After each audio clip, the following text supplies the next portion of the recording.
बिस्मिल्लाहिर्रहमानिर्रहीम सुब्हानक ला इल्मा लना इल्ला मा अल्लमतना। अच्छा, तो प्यारे बच्चों, आज का हमारा टॉपिक है पास्ट परफेक्ट टेंस। तो पास्ट परफेक्ट टेंस उस टेंस को कहते हैं, मतलब ये कि एक काम के शुरू होने से पहले दूसरा काम खत्म हो चुका होता है, तो इसको हम कहते हैं पास्ट परफेक्ट टेंस। दूसरी बात ये आप ज़हन में रखो कि पास्ट परफेक्ट टेंस में हम जो जुमले इस्तेमाल करेंगे वो डबल सेंटेंसेस होंगे। डबल मतलब उसमें 2 क्लासेस होंगे, और अगर सिंगल क्लास वाला जुमला या मतलब सिंगल सेंटेंस होगा तो उसमें सेंस जो है डबल सेंटेंसेस की होगी। बात समझ में आ रही है? तो चलो शुरू कर लेते हैं। जब हम फिर नीचे आएंगे तो आपको पता चलेगा कि मतलब इस पर मैंने इधर डबल सेंटेंसेस भी लिखे हैं और सिंगल सेंटेंसेस भी लिखे हैं। तो मतलब ये कब हम इस्तेमाल करेंगे और वो कब इस्तेमाल करेंगे। दूसरी बात ये आपने क्लियरली ज़हन में रखना है कि इस टेंस में हम सिंगल सेंटेंस इस्तेमाल ही नहीं कर सकते जब तक उसमें सेंस डबल सेंटेंस की नहीं हो। बात समझ में आ रही है? तो चलो शुरू कर लेते हैं पहचान से। सबसे पहले देखो, इस टेंस की उर्दू प्योरो के आखिर में आएगा पहले माजी कामिल के उर्दू प्योरो के आखिर में होगा चुकाता, चुकी थी, चुके थे, लिया था, ली थी, लिए थे, हुआ था, हुई थी, हुए थे, गया था, गई थी, गए थे, ले लिया था, ले ली, दे दिया था, दे दी थी। ये इसकी उर्दू पेपर के आखिर में आपको मिलेंगे।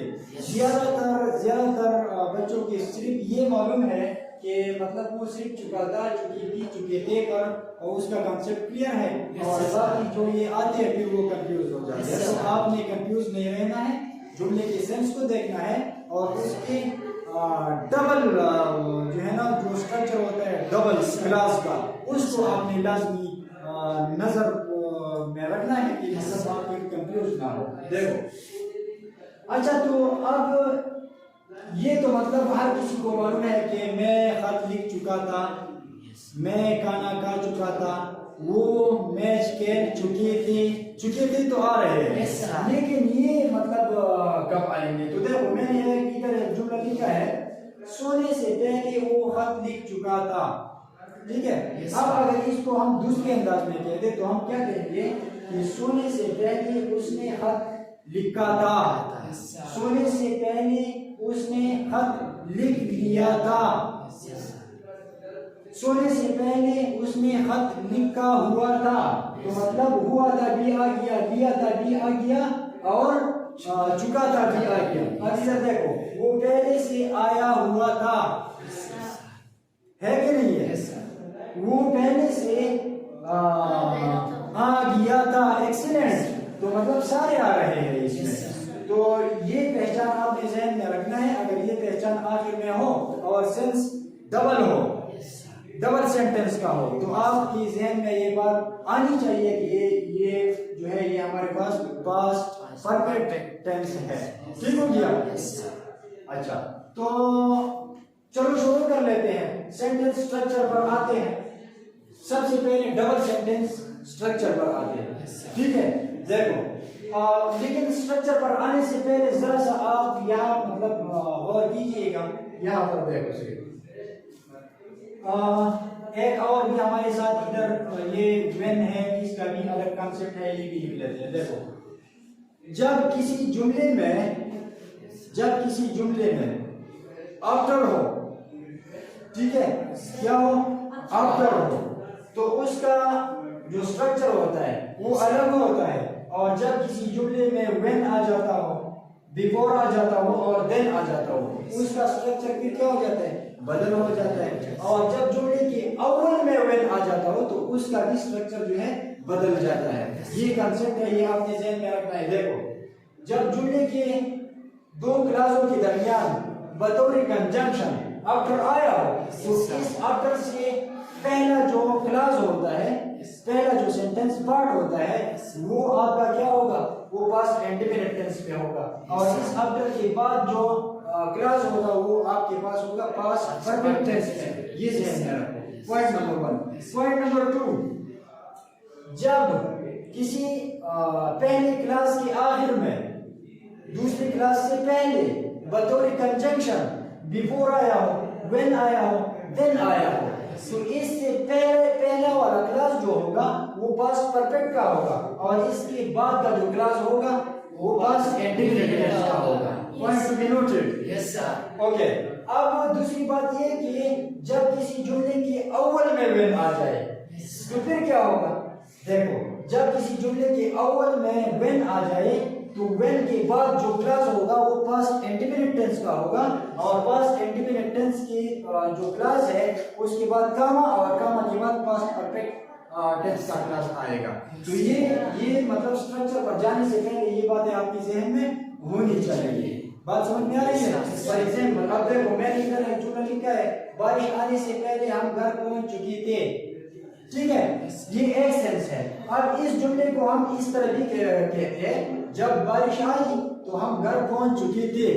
तो मतलब अब ये जब जो है मतलब ये हो गया कि इंग्लिश जुमले में पहले हम व्हेन लगाएंगे, तो जब पहले व्हेन लगाएंगे तो व्हेन के बाद का जो पार्ट होता है वो पास्ट इंडेफिनिट में आएगा, फिर कामा, और कामे के बाद पास्ट परफेक्ट टेंस का पार्ट आएगा। देखो, बारिश आने से पहले हम घर पहुंच चुके थे। अब इसका मतलब ये है कि इसमें जो बिफोर इस्तेमाल हो गया है, बिफोर से पहला जो पार्ट है, पहला पार्ट वो हम परफेक्ट टेंस में लिखेंगे, और बिफोर के बाद पास्ट इंडेफिनिट टेंस में लिखेंगे। ये कांसेप्ट पहले से आपके जहन में होनी चाहिए। तो आइए अब मतलब स्ट्रक्चर पर आते हैं, स्ट्रक्चर पढ़ लेते हैं। देखो, इसके अफर्मेटिव सेंटेंस में होता है सबसे पहले subject, head, verb third form plus subject plus before slash when slash then plus subject plus verb second form plus object. तो देखो, ये जो मैंने बताया था कि बिफोर, व्हेन और देन से पहले जो पार्ट होता है वो पास्ट परफेक्ट का होगा। तो इधर ये देखो, ये पास्ट परफेक्ट है क्योंकि हेड दिया है और वर्ब तरफ फॉर्म दिया है। ये पास्ट परफेक्ट टेंस। फिर बिफोर, व्हेन और देन के बाद जो पार्ट आता है वो पास्ट इंडेफिनिट टेंस का आता है। जैसे subject plus V2 plus object, तो प्लस V2 हम पास्ट इंडेफिनिट टेंस में इस्तेमाल करते हैं। ठीक हो गया। अब देखो, अब जब हम, मैंने बताया कि जब हम व्हेन को पहले लगा लेंगे तो स्ट्रक्चर क्या हो जाता है, क्योंकि ये भी अफर्मेटिव सेंटेंस है, ये भी अफर्मेटिव सेंटेंस है। देखो, हमने पहले व्हेन लगाया, तो फिर व्हेन के बाद सब्जेक्ट, फिर plus verb second form plus object, फिर कामा। तो मतलब ये हो गया कि व्हेन के बाद जो वर्ड आता है, जो क्लास आता है वो पास्ट इंडेफिनिट टेंस का होगा, और कामा के बाद होगा पास्ट परफेक्ट टेंस। तो देखो है subject plus head plus V3 plus object. तो हेड और प्लस V3 ये क्या है, परफेक्ट का निशान है हमारे पास्ट परफेक्ट है। देखो, मतलब जब व्हेन पहले आ जाता है तो व्हेन के बाद आने वाला हिस्सा पास्ट इंडेफिनिट, और इसके बाद आखिरी हिस्सा पास्ट परफेक्ट टेंस। बात समझ में आ रही है? Yes sir. अब देखो, इंटरोगेटिव में क्या रखा है, ये ठीक हुई जुमला है इंटरोगेटिव। इसमें कोई टेंशन है आप लोगों को? कोई कंफ्यूजन है बनाने में? कोई मसला है आप लोगों को? बिल्कुल नहीं है, ये मसला नहीं है। मतलब इसमें हम आसानी के साथ बिल्कुल आराम से हेल्पिंग वर्ब को पहले लगा लेते हैं, बस जुमला बन जाती है, इसमें कोई इशू नहीं है। तो चलो, हेल्पिंग वर्ब को हमने पहले लगाया, देखो हेल्पिंग वर्ब को पहले लगाया तो जुमला मतलब इंटरोगेटिव बन गई।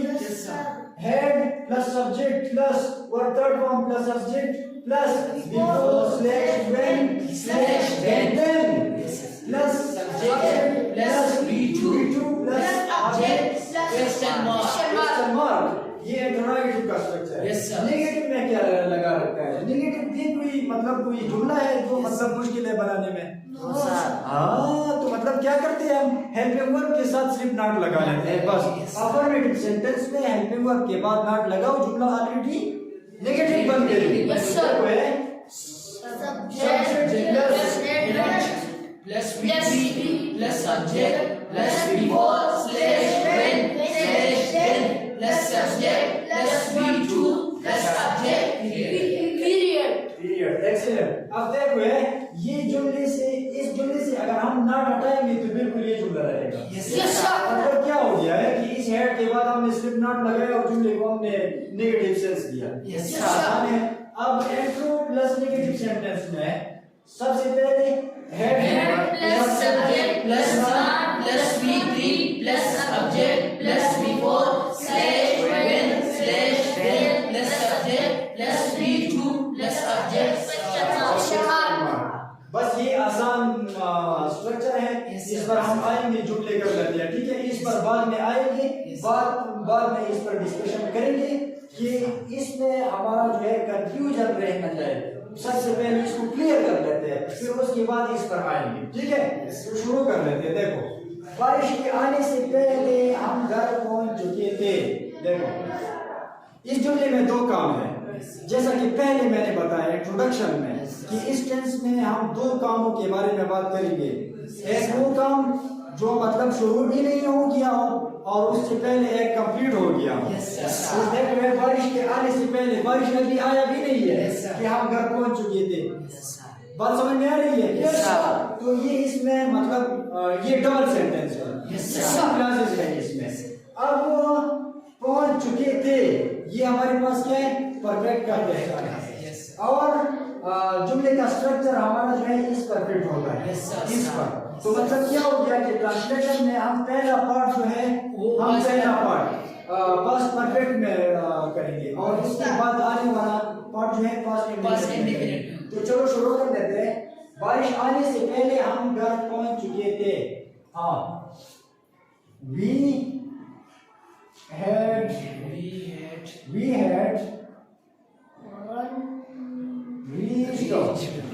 home.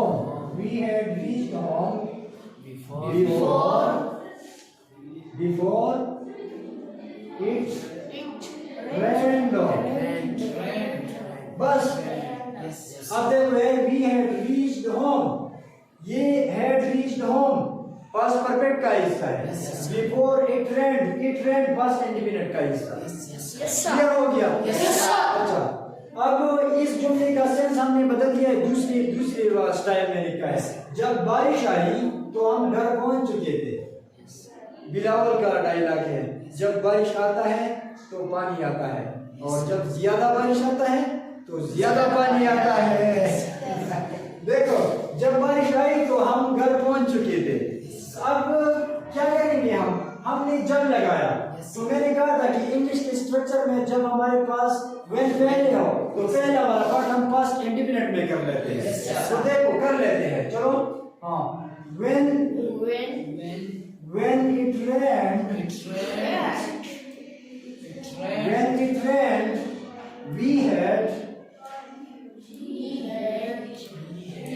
we had reached home. बस, when it rained we had reached home. Clear हो गया? अब क्या बारिश आने से पहले हम घर पहुंच चुके थे? अब ये इंटरोगेटिव सेंटेंस है कि नहीं है? और ये जो है ये पहले वाले स्ट्रक्चर से ताल्लुक रखते हैं। हमने जो इंटरोगेटिव सेंटेंस बनाई हुई है वो हमने इस स्ट्रक्चर से बनाई हुई है। तो हम इस स्ट्रक्चर को अप्लाई करेंगे, इसको नहीं करेंगे। ठीक हो गया? तो चलो शुरू कर लेते हैं। इंटरोगेटिव सेंटेंस में मैंने जो स्ट्रक्चर लिखा है, सबसे पहले क्या लगता है? हेड। तो हेड लगा हुआ, हेड के बाद क्या होता है? सब्जेक्ट। तो सब्जेक्ट इस जुमले में क्या है? वी। हाँ, हेड वी और वी के बाद क्या आता है? V3 what's the problem? क्या लगाएंगे? रीच्ड और रीच्ड के बाद क्या आता है? ऑब्जेक्ट लगाओ, क्या हो गया? होम के बाद बिफोर और बिफोर के बाद दूसरा पार्ट। हाँ, इट और आखिर में question mark. had we reached home before it rained? अच्छा, अब इसके बाद नेगेटिव सेंटेंस का नंबर है। बारिश आने से पहले हम घर नहीं पहुंच चुके थे। तो क्या करेंगे हम? हेड के बाद सिर्फ नॉट लगाएंगे, बस जुमला यही है। हाँ, तो इधर है, इधर इसमें हेल्पिंग वर्ब किधर है? इस जुमले में इस जुमले में हेल्पिंग वर्ब कौन सा है? हेड। तो हेड के बाद अगर हम नॉट लगाएंगे तो मतलब ये जुमले वापस लिखूं। हाँ, तो लिख लेते हैं, ये वाले लिख लेते हैं, हेड के बाद नॉट लगाओ।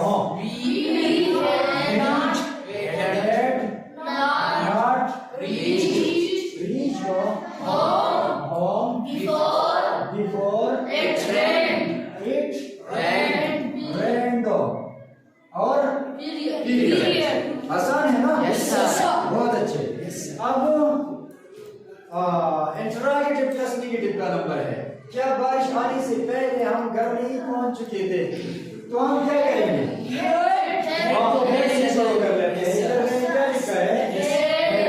हेड से शुरू करो। Head we not reach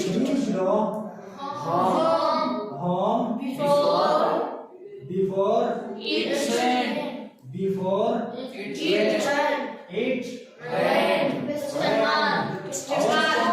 Question marks. Excellent.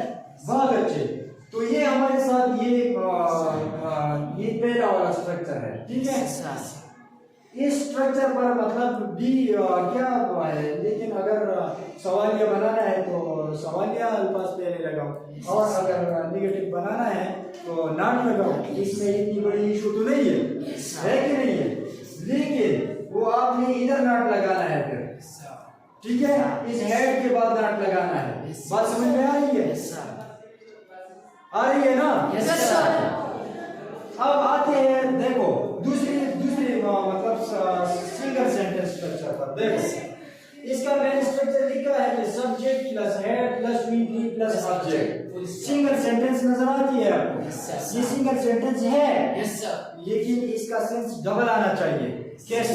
देखो, अगर मैं आपसे क्वेश्चन करूं कि जब लोग सुबह मस्जिद से निकल रहे थे, क्या आप आए थे? और तो आप मुझे इस तरह जवाब दो, मैं पहले ही निकल चुका था। मतलब ये है कि लोगों के निकलने से पहले मैं निकल चुका था। सेंस डबल का है कि नहीं है? अच्छा, अगर मैं दूसरा आपसे इस तरह कहूं कि क्या बच्चे जो खत लिख रहे थे आपने उन्हें देखा था? तो आपका जवाब इस तरह आएगा कि मैं वहां से पहले ही चला गया था। सेंस किसका है? डबल का है। तो ये मतलब सिंगल सेंटेंस, तो इसमें अगर हम इस्तेमाल भी करेंगे लेकिन सेंस डबल का होना चाहिए। अगर सेंस डबल का नहीं है तो फिर मतलब कंफ्यूजन में चला जाता है, और कंफ्यूजन में फिर मतलब मसले होते हैं, तो वो भी हम क्लियर करेंगे। इधर मैंने एक जुमला लिखा है, ये सिंगल सेंटेंस है। सोने से पहले वो खत लिख चुका था, है कि नहीं है? पास्ट परफेक्ट का सिंगल सेंटेंस है, लेकिन इसमें सेंस डबल है। टाइम इसमें है, एक खास काम से पहले ये खत लिखा गया था, और वो खास काम क्या था? सोना। ये खास काम है, इसमें डबल सेंस मौजूद है, हालांकि इसको हम सिंगल स्ट्रक्चर में इस्तेमाल करेंगे।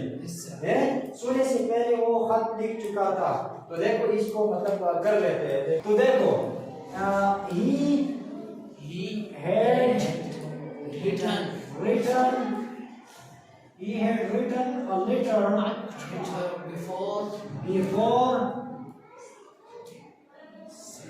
sleeping। अब ये बिफोर स्लीपिंग जो है ये क्लास नहीं है, ये फ्रेज है, और ये स्लीपिंग जो है ये जनरल के तौर पर इस्तेमाल हो गया है। और मतलब ये कंसेप्ट क्लियर होना चाहिए आप लोगों को कि इसमें बिफोर के बाद या मतलब पहले क्लास के बाद जो है कोई दूसरा क्लास नहीं है, मतलब पास्ट इंडेफिनिट टेंस का इसमें कोई बात ही नहीं है। सिर्फ पास्ट परफेक्ट टेंस की मतलब बात हम इसमें करते हैं, he had written a letter before sleeping। तो बस जुमले ऐसे भी होते हैं कि इसमें इंडिपेंडेंट का पार्ट नहीं होता, लेकिन आपने कंफ्यूज नहीं रहना है। उसमें क्या होता है, बिफोर होता है, और कभी कभार उसमें हम फॉर भी लगा लेते हैं, मुद्दत की मतलब शो करने के लिए हम उसमें फॉर भी इस्तेमाल करते हैं। उस पर भी जुमले करेंगे, आपको समझ आ जाएगा, नो टेंशन। लेकिन ध्यान में रखो कि इस तरह के जुमले जो है उसमें सेंस डबल होता है। बात समझ में आ रही है? ठीक है ना? Yes, sir. अच्छा, अब जो है इधर भी मैंने एक जुमला लिखा है, मैं पहले ही खत लिख चुका था। पहले ही मतलब ये पहले ही से मतलब ये है कि इसमें दूसरा कोई काम भी हो गया है। उससे पहले एक काम हो गया है, लेकिन उस काम से पहले खत लिखा गया था, इसमें भी डबल सेंस मौजूद है। तो देखो है, मैं पहले ही खत लिख चुका था। I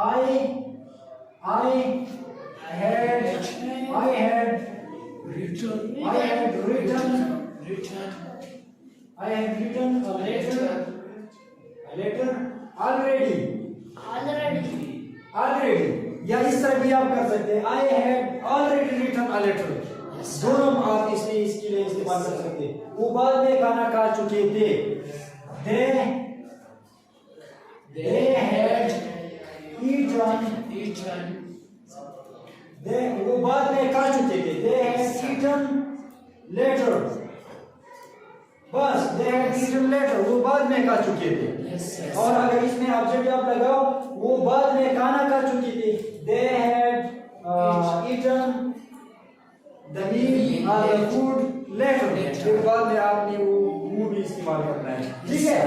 अब देखो, मैंने पहले ही आप लोगों को बताया था कि इस टेंस में जो है सिंगल सेंटेंस हम इस्तेमाल नहीं कर सकते, बिल्कुल भी नहीं इस्तेमाल कर सकते, और अगर इस्तेमाल करें तो उसमें सेंस डबल सेंटेंस का आना चाहिए। देखो, मैंने कंफ्यूजन के लिए एक जुमला लिखा है, 2 जुमले लिखे हैं, अब क्लियर हो जाएगा कि एक किस तरह इस्तेमाल नहीं कर सकते। देखो, मैंने एक लिखा है कि did you have past independent tense का इंटरोगेटिव सेंटेंस है, फिर मैंने लिखा हैड यू हैव, तो स्ट्रक्चर के लिहाज से ये पास्ट परफेक्ट का इंटरोगेटिव सेंटेंस लगती है कि नहीं? क्योंकि इसमें मैं समझता हूँ कि ये जुमला दुरुस्त है और ये जुमला गलत है।